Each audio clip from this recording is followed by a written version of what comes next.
Okay, well, we will go ahead and get started. I'd like to welcome Akshay here to the interview room here at the Wyndham Championship.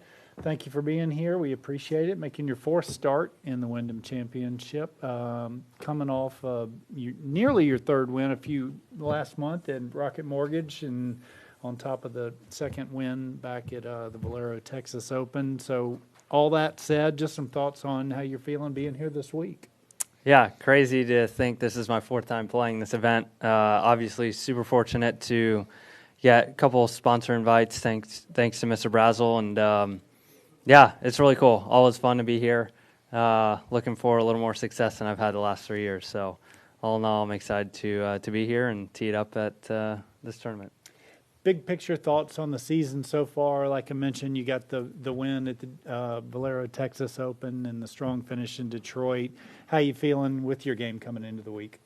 Yeah, it's been quite an interesting year for me. I mean, it's crazy. It's almost coming to an end. But yeah, it's been a lot of good. Obviously, winning out here is very hard, and the way I did it, being the last person to go to the Masters, it was all just such a fairy tale. But, I've had a lot of missed cuts, and then I've had a lot of made cuts and top 15s and, a couple chances to win here and there. So, all in all, it's been a pretty good first full season, and, I look forward to the rest of the last 3 playoff events. Okay. Well, with that, we'll take a few questions. Start with JD right here. In your mind, how do you become more consistent? Is there anything that you kind of put your finger on that will help you maybe next year? I've played a lot this year. I think I've played probably the most golf out of anyone on tour. So ideally, I'd love to play less and just figure out how I can spend my time better in the off weeks. But it's definitely a challenge, especially being out here. It's my first full year, and so just trying to understand, when I peak and not being too tired. But I played a bunch of stretches this year where I played 7-8 weeks in a row, and I caught a lot of momentum during those times, and then when I felt like I missed cuts was when I took a week or two off. So I just got to find that balance for sure, and it'll take a little bit of time. When you speak of momentum, what are kind of some of the ways you feel momentum coming? Like, do you capture it more like in a competition round or a practice round or something on the range? And when you think about where you can generate that little streak of momentum that you can ride into a hot little stretch? I think you just build confidence on, seeing golf shots being executed the way you want to. And I've just seen that, this year when I've missed cuts and been deciding if I should play the next week or not. It's always been kind of fueling the fire for me to where I want to go play. I want to prove to myself like it's really right there. And then I just slowly build just confidence. And throughout the year, I've had most weeks good putting, good iron play, everything. But it's when those weeks kind of all come together and you make a lot more putts is kind of where you see the biggest difference in the leaderboards. And kind of through your career, kind of battling through adversity has been a common theme, and like accepting being uncomfortable and not letting that letting it fuel you rather than bother you. I guess, would you agree with that? And where do you think that comes from? Yeah, I started to love adversity a lot more than I used to. And I think being out here, playing against best players in the world and knowing that every point, every shot, everything matters out here, but also enjoying yourself is a big thing. So, even when you do miss cuts, it's so exciting that you have another opportunity the week after and the week after and the week after, because you never know when you're going to win. I mean, there's been plenty of winners this year that probably never expected to win, and they have. So it's always right there, and you just got to embrace that and enjoy it. What do you think it is just about you kind of personally that allows you to be comfortable being uncomfortable? I've had plenty of experience now, I think. 4 years. I mean, I've been a pro for 5 years now. I've been through it all. Monday qualifiers, Key School, Korn Ferry Tour, and then, being in contention in PGA Tour events. And so I just think the experience I've had, also building a true team around me. I've always just kind of had a couple people around me. But now I truly have a team. I'm truly kind of the boss of a lot of people. So it's definitely nice having a big support system, because you need that out here, especially at times when it feels lonely. You talked about your busy schedule this year. How much time have you actually had a chance to be in Raleigh, and do you still you still work with people in Raleigh? Yeah, so I think I've been at home a total of 9 weeks this year, maybe 10 weeks this year. So I've played a lot. I enjoy it, but being home is always really nice. But there always comes a point where I don't want to be home. I want to be playing. But yeah, my coach Chase Duncan's right at home, and so I see him almost every day when I get the chance. So I'll always have him there right by my side. Akshay, you mentioned qualifying for the Masters. You played in all 4 majors this year. Can you talk a little bit about that experience and sort of each one individually? Yeah. So this year, starting the year, I never made goals ever, and this year I decided to write it down on my phone. And so one of the goals was to play all 4 majors, and going into Valero, obviously we knew it was a small percentage that was going to happen, but we had a goal to try and get qualified for the U.S. Open, and I was already in the PGA and obviously the Open Championship. And so every week was a different story. Obviously the Masters was such a high. I mean, getting there on property, standing ovations, all the players, on both sides of the spectrum were so supportive of me, and it was just a really cool experience. It's something that I've dreamed about for such a long time, and for it to happen so fast was pretty cool. And then going back to Valhalla for the PGA Championship, where I won the Junior PGA, was really cool. Obviously, didn't play great there, but then right back to North Carolina for Pinehurst, and that was a really cool experience. I played, handful of tournaments there, and having all the family and friends and just the North Carolina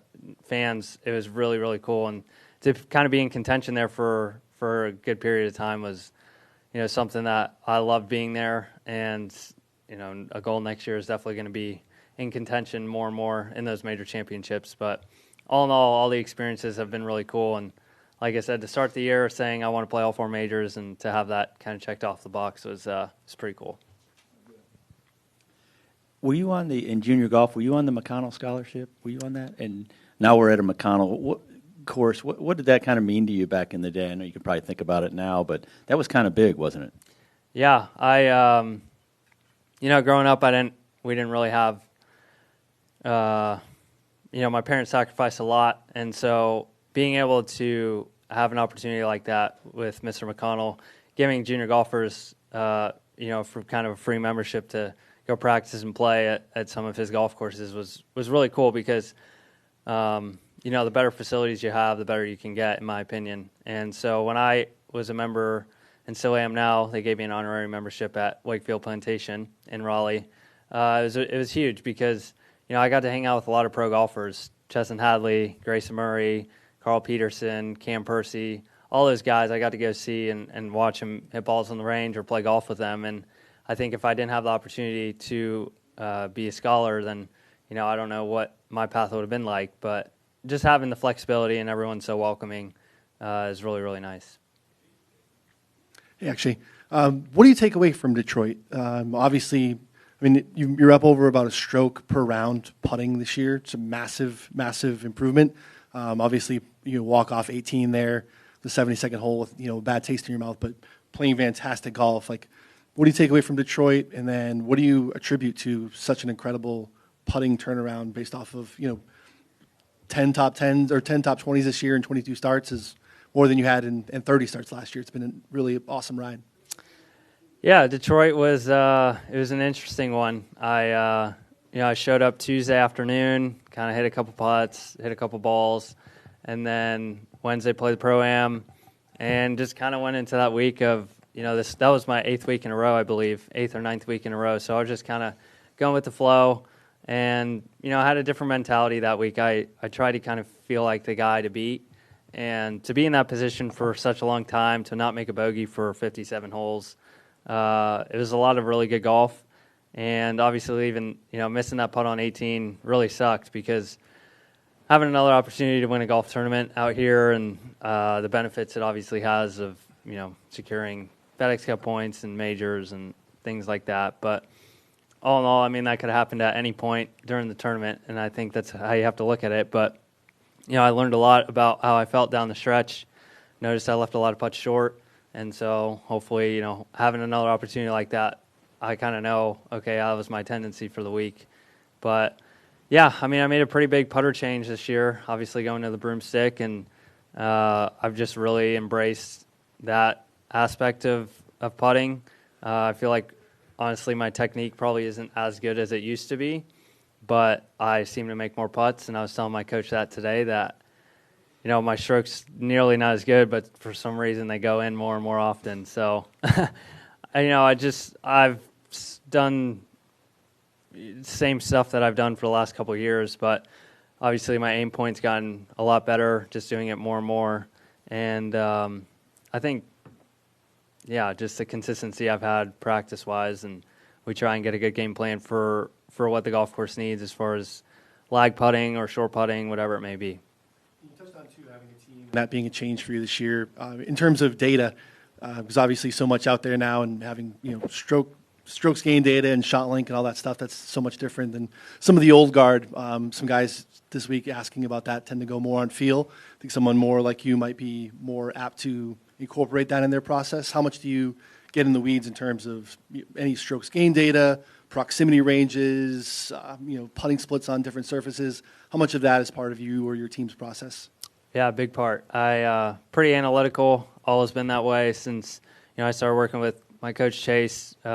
He introduced me to TrackMan when I was 14, 15 years old, and so on the range every day, I don't know the last time I didn't practice with the TrackMan. And as far as the strokes gain stuff, I think it's, for the most part, really, really good information to have. Know your strengths, know your weaknesses, and you know, you can set really good goals. I mean, if you don't see good results with putting or iron play, then you kind of know, okay, how can I improve on this? And then you get to actually see the data, and you know, it's really cool to have that technology nowadays. I mean, it's making our lives a lot easier just knowing, okay, why didn't I play better this week? That's why, and then you go next week and you work a little harder. It seems the broomstick, as you mentioned, there's been an uptick in that across pro golf. Why do you think that is? I mean, I'm sure there's plenty of reasons, but, you know, obviously seeing what Lucas Glover did last year here and in Memphis probably turned a lot of heads. And, yeah, when you see someone doing it out here, whether it was Ricky using the jailbird putter that I use now, or Wyndham, or what Lucas has done, everyone wants to see, okay, is this actually kind of worth it? And so I think more and more guys are